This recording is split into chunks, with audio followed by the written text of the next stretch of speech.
नमस्कार, exam happy by Jharkhand channel में आपका स्वागत है। तो दोस्तों जुड़ चुका हूं मैं यहां पर आपके लिए जेटेट परीक्षा 2025-26 की तैयारी को लेकर के। तो आप सभी जेटेट का परीक्षा देने के लिए तैयार होंगे। जेटेट परीक्षा बहुत जल्द होने वाली है, तो आप सभी यहां पे क्लासेज के लिए अवश्य जुड़ेंगे। आपको बताते चले, जेटेट में तैयारी को लेकर के बहुत तरह से आपके मन में कौतूहल बना हुआ होगा कि किससे तैयारी करें, कहाँ से तैयारी करें। तो आपको बताते चले, जेटेट परीक्षा में यदि आपको परचम लहराना है तो आप झारखंड राज्य के अनुमोदित पाठ्यक्रम JCERT किताब को पढ़ना कभी भी नहीं भूलेंगे। बाहर का प्रैक्टिस सेट लेकर के यदि आप पढ़ रहे हैं तो वो आपके साथ धोखा हो रहा है, ठीक है। तो आप JCERT जैक का किताब ले लीजिए, जो कि आपको झारखंड राज्य के सरकारी विद्यालयों में मिलते हैं। अगर आपको नहीं मिल पाता है तो हम देखिए यहाँ पे झारखंड राज्य के सरकारी विद्यालय से आपको हूबहू हैंड रिटेन नोट्स डेली बना करके, जो आपका न्यू सिलेबस आया है उसके आधार पर यहाँ पर सभी सब्जेक्ट का, चाहे आप 1 से 5 के शिक्षक हो, चाहे 6 से 8 का शिक्षक हो, सभी की तैयारी करवाते हैं। आप घर बैठे यहाँ पर क्षेत्रीय भाषा छोड़ करके सभी सब्जेक्ट का केवल 500 रुपये में तैयारी कर सकते, जिसके लिए देखिए यहाँ पर आपको मोबाइल नंबर दिया गया है 9631054226 पर आप संपर्क करके यहाँ से सभी कोर्सेज परचेज भी कर सकते हैं, तैयारी भी कर सकते हैं। बहुत सारे कोर्सेज बन गए हैं, तो आप अवश्य संपर्क कर लेंगे, घर बैठे ही तैयारी यहाँ से हो जाएगी। चलिए देखते हैं आगे को हम लोग यहाँ पर देखेंगे, ठीक है। ये आपको कहाँ देखने को मिलेगा, तो क्लास 8 में चले जाइएगा, उसका एक्सरसाइज 4 में बना हुआ, ठीक है। और आपका जो जेटेट न्यू सिलेबस आया वो कहाँ पर बना हुआ है, तो देखिएगा आपको टॉपिक 10 उसमें जो है उपनिवेशवाद अलग लिखा हुआ है और आदिवासी या जनजातीय समाज अलग लिखा हुआ है। तो ये 10 है और ये 11 है, दोनों को एक ही में हमने यहाँ पर समाहित करके बनाया। इसलिए है क्योंकि आप झारखंड राज्य के सरकारी विद्यालय की किताब देखिएगा तो एक ही टॉपिक में दिया है, उपनिवेशवाद एवं आदिवासी समाज, ठीक है। आप वहाँ पर क्लास 8 का एक्सरसाइज 4 में जाकर के देख सकते हैं। तो आज हम लोग देखेंगे इसका पार्ट 2। इसके पहले इसका पार्ट 1 आपको दे दिया गया है। जैसे जैसे बनता है आपको हैंड रिटेन नोट्स आपको मिलते जाता है, जो भी जुड़े हुए हैं।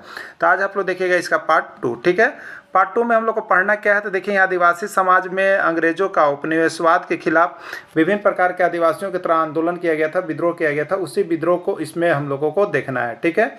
तो इस वीडियो में हम लोग देखेंगे संथाल विद्रोह के बारे में, पूरा इसमें क्लियर अपडेट होगा, जिसमें आपके थ्योरी क्लासेज होगी, JCERT किताब का थ्योरी होगा और साथ में साथ यहाँ पर वस्तुनिष्ठ प्रश्न भी आपको इसमें पीछे सेट करवाया गया है। तो थ्योरी और वस्तुनिष्ठ दोनों इसमें होंगे, इसलिए आप अंत तक जुड़े रहिएगा, बने रहिएगा, देखते रहिएगा, ठीक है। चलिए, क्या हुआ था, तो कोल विद्रोह के करीब 22 साल बाद 1855-56 में संथाल जनजाति के नेतृत्व में संथाल परगना की पूरी जनता उठी और उस विद्रोह की आवाज़ बुलंद की, ठीक है। तो कोल विद्रोह के करीब कितने साल बाद, 22 साल बाद, ठीक है। कब, तो 1855-56 ईस्वी में संथाल जनजाति के, किसके नेतृत्व में, संथाल जनजाति के नेतृत्व में संथाल परगना की पूरी जनता उठी और उसने विद्रोह को क्या किया, आवाज़ बुलंद किया। किसके खिलाफ, अंग्रेजों के खिलाफ, दिकुओं के खिलाफ, जिसको हम लोग कहते हैं, ठीक है, बाहरी लोगों को कहते हैं। क्यों हुआ था, सारा चीज़ हम इसमें पढ़ेंगे। अभी देखिए संथाल विद्रोह की लपट कहाँ कहाँ फैली, संथाल विद्रोह कहाँ कहाँ हुआ, ठीक है। संथाल विद्रोह की लपटें संथाल परगना और भागलपुर से लेकर बंगाल की सीमा और छोटा नागपुर के हजारीबाग जिले तक फैले थे। पूछता है कि संथाल विद्रोह जो है कहाँ कहाँ फैला था, संथाल परगना के कहाँ कहाँ, तो संथाल परगना भागलपुर से लेकर बंगाल की सीमा और छोटा नागपुर के हजारीबाग जिले तक फैला हुआ था, ठीक है। नाम दे देता है, संथाल विद्रोह कहाँ कहाँ फैला, भागलपुर, बंगाल की सीमा, छोटा नागपुर का हजारीबाग जिला, ये इसका नाम आता है, ठीक है। संथाल विद्रोह का देखिए मुख्य कारण क्या था, यहाँ पे है, संथाल विद्रोह का मुख्य कारण था महाजनों और साहूकारों के शोषण और उससे उपजे असंतोष, ठीक है। संथाल में पहले क्या था कि साहूकार और महाजन नहीं थे, ठीक है। वहाँ पर जब संथाल आ गए, संथाल में आकर के महाजन और साहूकार बस गए, तो वे क्या हुए कि संथालों के ज़मीन संथालों से लेकर के वे उनमें शोषण और असंतोष उपजा रहे थे, ठीक है। कहते कुछ थे और ये साहूकार और महाजन क्या करते थे, करते कुछ थे, ठीक है। अब देखिए यहाँ पर एक नाम आएगा जो बहुत इंपॉर्टेंट है, उसको आप लोग देख लीजिएगा। महाजन और साहूकार, दामिन एक को, याद रखिएगा, दामिन एक को, ये क्या है, एक क्षेत्र है, ठीक है। यानी महाजन और साहूकार संथाल का कौन सा क्षेत्र में आकर के बस गए, ठीक है। तो उसी को हम लोग कहते हैं दामिन एक को, ये क्षेत्र है। पूछता है कि महाजन और साहूकार या दामिन एक को के अंतर्गत कौन के ये एरिया आता है, तो उसके अंतर्गत देखिए गोडा है, साहेबगंज है, पाकुड़ है, दुमका है और देवघर है, जिसको दामिन एक को कहा जाता है। यहाँ पर कौन आए हुए थे, तो महाजन और साहूकार थे, जो संथाल एरिया में पड़ता था, ठीक है। तो दामिन एक को के अंतर्गत कौन कौन क्षेत्र आता है, ये पूछ सकता है आपको, गोड्डा, साहेबगंज, पाकुड़, दुमका और देवघर। और ये किस लिए आए थे महाजन और साहूकार? तो अपने व्यापार के लिए बहुत बड़ी संख्या में यहाँ आकर बस गए थे। ठीक है, जैसे बाहरी लोगों का जो आगमन होता है तो एक बेगे महाजन और साहूकार लोग जो बाहरी लोग थे वो वहाँ पर इस एरिया में, जिसको हम लोग दामिनी कोह कहते हैं, इस क्षेत्र को, किसको, गोड्डा, साहेबगंज, पाकुड़, दुर्गा, देवघर को, यहाँ पर आकर के बस गए थे। ठीक है, अब वही सब क्या करते थे कि वहाँ के संथालों का शोषण करने लगे थे इस यही दामिनी कोह एरिया में। तो अब क्या हुआ, तो संथाल परगना में भोगनाडीह गांव के चुन्नू माझी के 4 पुत्र, याद रखिएगा, संथाल परगना के कौन सा गांव, भोगनाडीह गांव में कौन रहते थे, चुन्नू माझी, यानी चुन्नू माझी थे और उनके 4 पुत्र थे। उनका नाम क्या था, सिंधु, कान्हू, चांद और भैरव ने 13 जून से 17 अगस्त 1855 तक चंद दिनों में उन्होंने अपने कुशल नेतृत्व और पराक्रम से जनता में मुक्ति का ऐसा जज्बा पैदा किया था कि अंग्रेजों को संथाल के खिलाफ सैनिक या फौजी कानून का घोषणा करना पड़ा था। ये चारों थे, ये चुन्नू माझी के पुत्र थे जो संथाल विद्रोह के नायक भी माने जाते हैं। सिंधु, कान्हू, चांद और भैरव, इन्होंने अपने कुशल नेतृत्व से क्या किया, 13 जून से लेकर 17 अगस्त तक 1855 में ऐसा पराक्रम किया कि यहाँ पर इसको दबाने के लिए, इस संथाल विद्रोह को दबाने के लिए यहाँ पर अंग्रेजों को क्या करना पड़ा संथालों के खिलाफ, तब फौजी कानून का घोषणा करना पड़ा था, जिसके बाद यह विद्रोह रुक सक रहा था। ठीक है, चलिए देखिए आगे।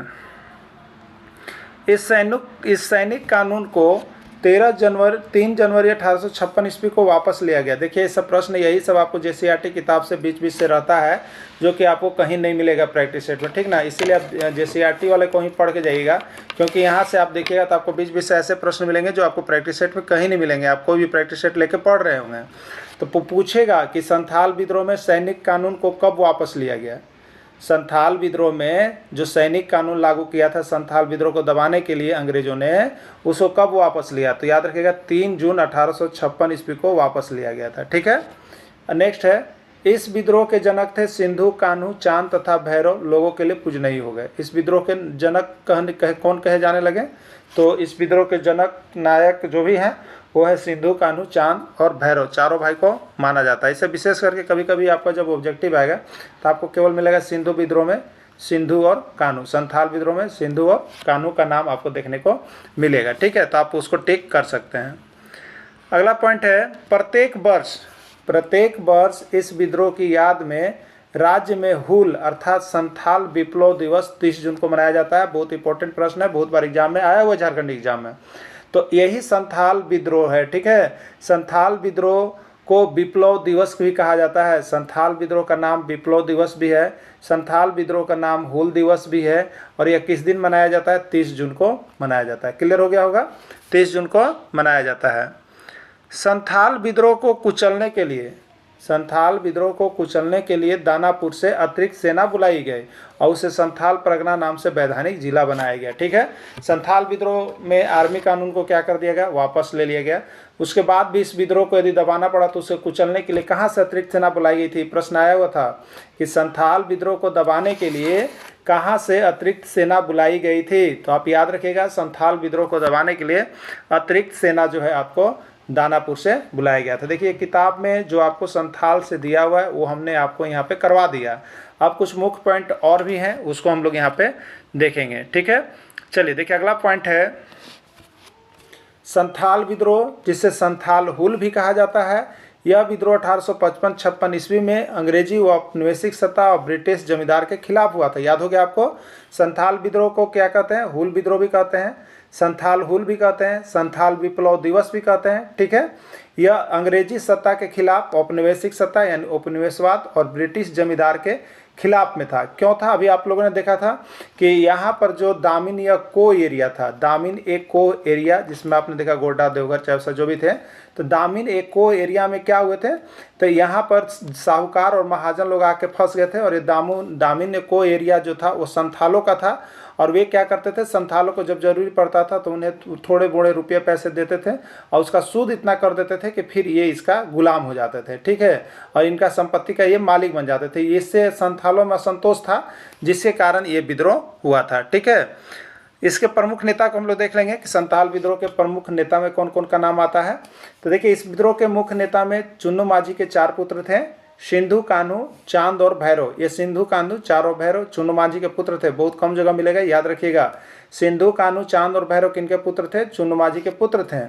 और उनकी बहन फूलो और झानो ने भी इस क्रांति में महत्वपूर्ण भूमिका निभाई है। यानी संथाल विद्रोह में उनकी दो बहनें भी थी, फूलो और झानो, उन्होंने भी क्या किया, इस क्रांति में महत्वपूर्ण भूमिका निभाया है। ठीक है, चलिए आरंभ तिथि, इसका आरंभ कब हुआ, ये आरंभ कब हुआ इसको हम लोग देख लेंगे। प्रारंभ कब हुआ पूछ देगा प्रश्न कि हुल विद्रोह का प्रारंभ कब हुआ।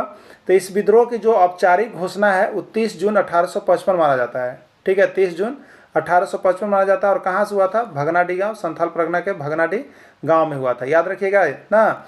30 जून 1855, इसी कारण 30 जून को क्या मनाया जाता है, हुल दिवस मनाया जाता है। ठीक है, संथाल विप्लव दिवस मनाया जाता है, संथाल हुल दिवस मनाया जाता है।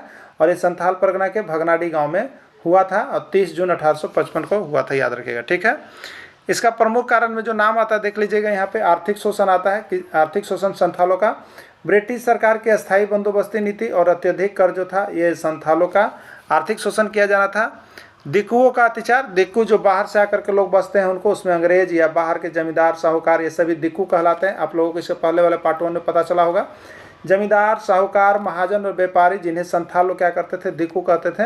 मतलब जो संथाल के रहने वाले नहीं है, उसमें संथाल में जो भी बाहर से आ गए उसको लोग, बाहरी लोगों को क्या कहते हैं, दिक्कू कहते हैं। ठीक है, दिक्कू में कौन कौन था, जमींदार थे, साहूकार थे, व्यापारी थे, अंग्रेज भी थे जो बाहर से आए थे, तो ये सब दिक्कू कहलाते थे। ठीक है, और ये क्या करते थे, संथालों के को शोषण करते थे। ठीक है, चलिए नेक्स्ट है भूमि अधिकार, भी इसका युद्ध का कारण था। संथालों की पारंपरिक भूमि को छीनना और दामिनी खोज क्षेत्र में उनका विस्थापन किया जाना था। मतलब दामिनी खोज क्षेत्र में ये अंग्रेज साहूकार और महाजन व्यापारी आ गए थे, उनको बसा दिया गया था और उनकी ज़मीन को क्या किया गया था, छीना जा रहा था। और वे साहूकार लोग इनका आर्थिक शोषण भी कर रहे थे, जिसके कारण इसकी आग भड़की थी। ठीक है, तब संथाल विद्रोह हुआ था। विद्रोह की आग देखिएगा कैसे हुआ था। संथालों ने तीर धनुष जैसे पारंपरिक हथियार का उपयोग किया। पारंपरिक हथियार मतलब जो सदियों से परंपरा से उपयोग कर रहा है आदमी उसका। और ब्रिटिश प्रतीकों, पुलिस स्टेशन, डाकघरों और रेलवे लाइन पर हमला किया।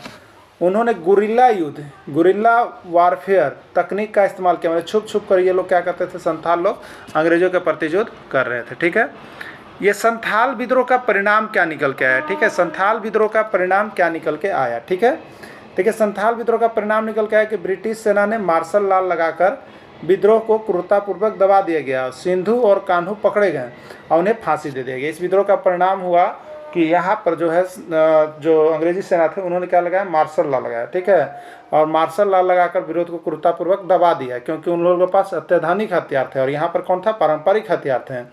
और सिंधु और कान्हू पकड़े गए और उन्हें फांसी दे दिया गया। ठीक है, अब देखिए उसके बाद क्या हुआ, संथाल परगना का, इस विद्रोह के बाद संथाल परगना का एक गठन कर दिया गया। संथाल परगना का गठन किया गया। विद्रोह के बाद 1855 ईस्वी के अधिनियम 37 के तहत संथाल परगना को एक अलग प्रशासनिक जिला के रूप में बनाया गया। जब यह विद्रोह हुआ तो इस विद्रोह का परिणाम यह आया कि संथाल परगना का एक अलग गठन ही कर दिया गया, अलग प्रशासनिक जिला के रूप में बनाया गया था। ठीक है, अब क्या हुआ आगे चल करके, तो आगे चल करके एसपीटी एक्ट, आगे चल के संथाल परगना काश्तकारी अधिनियम, जिसको एसपीटी एक्ट कहते हैं, संथाल परगना टेंडेंसी। ठीक है, काश्तकारी अधिनियम एसपीटी एक्ट 1876 पारित हुआ, जिसने आदिवासियों की जमीन गैर आदिवासियों को बेचने पर रोक लगा दिया गया। ठीक है, आदिवासियों और गैर आदिवासियों की जमीन को बेचने पर रोक लगा दिया गया। क्लियर, चलिए अगला देखिएगा। अब यहाँ पर हम लोग देखेंगे जो अभी आप लोगों ने थ्योरी किया उसी का हम लोग यहाँ पर वस्तुनिष्ठ प्रश्न को करेंगे। वस्तुनिष्ठ प्रश्न भी हम लोग कर लेंगे, जो कि यहाँ पर आया हुआ है विभिन्न एग्जाम में आपका झारखंड का, तो हो सके आपके भी परीक्षा में आ जाए। ठीक है, चलिए प्रश्न है सिंधु कान्हू का जन्म संथाल परगना के किस गांव में हुआ था। चलिए अभी आपको यहाँ पर थ्योरी क्लासेज में मिली हुई है। ठीक है, तो सिंधु कान्हू का जन्म संथाल परगना के भोगनाडी गांव में हुआ था। ठीक है, किस में हुआ था, भोगनाडी गांव में हुआ था। राइट आंसर ये होगा। सिंधु कान्हू चांद और भैरव के पिता का नाम क्या था, आपसे पूछा गया है। सिंधु कान्हू चांद और भैरव के पिता का नाम क्या था, चांदी मांझी, चुन्नू मांझी, सुगना मुंडा या कोई नहीं। ठीक है, अभी आप देखे थे कि चुन्नू मांझी के 4 पुत्र सिंधु कान्हू चांद और भैरव थे, इसलिए इनके पिता का नाम चुन्नू मांझी था। ठीक है, संथाल विद्रोह के नायक कौन थे। संथाल विद्रोह के नायक, जननायक के रूप में किसको जाना जाता है, सिंधु को, कान्हू को, चांद को, सभी को। तो इसमें 4 थे, सिंधु, कान्हू, चांद और भैरव, ये सभी माने जाते हैं। तो राइट आंसर इसमें डी लिखिएगा, राइट आंसर डी हो जाएगा। प्रत्येक वर्ष 30 जून को क्या मनाया जाता है, आपको बताना है। प्रत्येक वर्ष 30 जून को क्या मनाया जाता है, पर्यावरण दिवस, सुभाष चंद्र बोस जयंती, एकता दिवस, संथाल विप्लव दिवस या हुल दिवस। ठीक है, तो 30 जून को क्या मनाया जाता है बताइए। ये पर्यावरण दिवस नहीं मनाया जाता, सुभाष चंद्र भी नहीं मनाया जाता, एकता दिवस भी नहीं है, संथाल विप्लव या हूल दिवस मनाया जाता है। ठीक है, चलिए अगला देखिएगा। संथाल विद्रोह को दबाने के लिए अंग्रेजों को किस कानून की घोषणा करना पड़ा? संथाल विद्रोह को दबाने के लिए अंग्रेजों को किस कानून का घोषणा करना पड़ा? आर्मी कानून या फौजी कानून, काश्तकारी अधिनियम, रॉलेट एक्ट या सभी। ठीक है, तो संथाल विद्रोह को दबाने के लिए यहाँ पर जो है अंग्रेजों को आर्मी कानून या फौजी कानून को घोषणा करना पड़ा, जिससे दबा और फिर बाद में इसको वापस भी ले लिया गया था, जो आप लोग थ्योरेटिकल क्लास में देख लिया। ठीक है, संथाल विद्रोह को कुचलने के लिए कहाँ से अतिरिक्त सेना बुलाई गई थी? बताना है आपको कि संथाल विद्रोह को दबाने के लिए कहाँ से अतिरिक्त सेना बुलाई गई थी? रामगढ़ से, हजारीबाग से, दानापुर से या कोई नहीं। ठीक है, तो संथाल विद्रोह में बहुत सारे लगभग 10 से 15 हज़ार ने भाग लिया था और यहाँ पर इसके लिए जो है अतिरिक्त सेना इसको दबाने के लिए दानापुर से बुलाया गया था। कहाँ से बुलाया गया था? दानापुर से बुलाया गया था। संथाल विद्रोह कब शुरू हुआ? संथाल विद्रोह कब शुरू हुआ? 1855, 1821, 1856 या सभी। ठीक है, संथाल विद्रोह जो शुरू हुआ था 1855 ईस्वी में। इसका डेट क्या माना जाता है? तो 30 जून 1855 ईस्वी। इसीलिए 30 जून को क्या मनाया जाता है? तो 30 जून को आपको हूल दिवस मनाया जाता है। ठीक है, 30 जून को क्या मनाया जाता है? हूल दिवस मनाया जाता है। ठीक है, 30 जून को हूल दिवस भी मनाया जाता है। क्लियर? चलिए अगला देखिएगा। संथाल विद्रोह को अन्य किस नाम से जाना जाता है? बताना है आपको कि संथाल विद्रोह को अन्य किस नाम से जाना जाता है? कोल विद्रोह, हूल विद्रोह, हो विद्रोह या चेरो विद्रोह। ठीक है, तो संथाल विद्रोह को हम लोग हूल विद्रोह के नाम से भी जानते हैं, तो संथाल विद्रोह को हूल विद्रोह कहा जाता है। क्लियर? चलिए अगला देखिएगा। संथालों के कितने गोत्र थे? संथालों के कितने गोत्र होते थे आपको बताना है? 11, 12, 13, 14। ठीक है, तो संथालों के 12 गोत्र होते थे। कितने गोत्र होते थे? 12 गोत्र। संथाल विद्रोह का प्रमुख कारण क्या था? संथाल विद्रोह का प्रमुख कारण क्या था? जमींदारी पर था, दिकुओं द्वारा संथालों के जमीन पर कब्जा, साहूकारों तथा महाजनों के द्वारा शोषण, उपयुक्त सभी। ठीक है, जमींदारी प्रथा भी था, दिकुओं द्वारा संथालों के जमीन पर कब्जा भी था और साहूकारों तथा महाजनों के द्वारा शोषण भी था। यानी राइट आंसर डी इसका उपयुक्त सभी हो जाएगा आपका। ठीक है, चलिए नेक्स्ट प्रश्न आपका है, चांद एवं भैरव का संबंध किस विद्रोह से था? चांद एवं भैरव का संबंध किस विद्रोह से था आपको बताना है? मुंडा विद्रोह, चेरो विद्रोह, संथाल विद्रोह या कोई नहीं। ठीक है, तो देखिए आपका जो यहाँ पे संथाल विद्रोह हुआ था। ठीक है, संथाल विद्रोह हुआ था, तो संथाल विद्रोह के जो नायक थे वो 4 थे, आपको याद होगा। अभी आप थ्योरी क्लास में देख लिए थे, सिंधु, कान्हू, चांद और भैरव। ठीक है, यानी चांद और भैरव देखिए यहाँ पर नाम जुड़ रहा है, तो चांद और भैरव किस में जुड़े हुए हैं? संथाल विद्रोह में जुड़े हुए हैं। इसलिए चांद और भैरव का संबंध किस विद्रोह से है?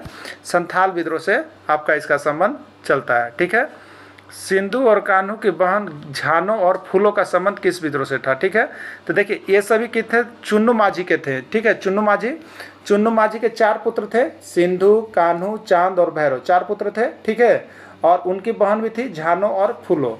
ये झानो और फूलो जो है वो किस विद्रोह से संबंध रखती थी बताना है आपको? कोल विद्रोह से, भूमिज विद्रोह से, संथाल विद्रोह से, जनजातीय विद्रोह से। ठीक है, तो ये झानो और फूलो भी जो थी वो आपको किससे संबंध रखती है? संथाल विद्रोह से जुड़ी हुई थी। ठीक है, संथाल विद्रोह से जुड़ी हुई थी। संथाल विद्रोह में कितने लोग शामिल थे? संथाल विद्रोह में एक ऑथेंटिक प्रमाणिक के रूप में कितना माना जाता है? 10,000, 12,000, 14,000, 16,000। यहाँ पर देखिए जैसा एक किताब का रिपोर्ट है उसके अनुसार यहाँ पे 10,000 लोग उसमें शामिल थे और जिसमें लगभग लोगों को मारा भी गया था। ठीक है, तो इसका पार्ट 1, पार्ट 2 आपका हुआ, पार्ट 2 आपका समाप्त हो गया है। पार्ट 3 आपका होगा अब इसके बाद। ठीक है, जिसमें हम यहाँ पर आपको विभिन्न प्रकार के और भी जो आंदोलन है उसको लेकर के आएंगे।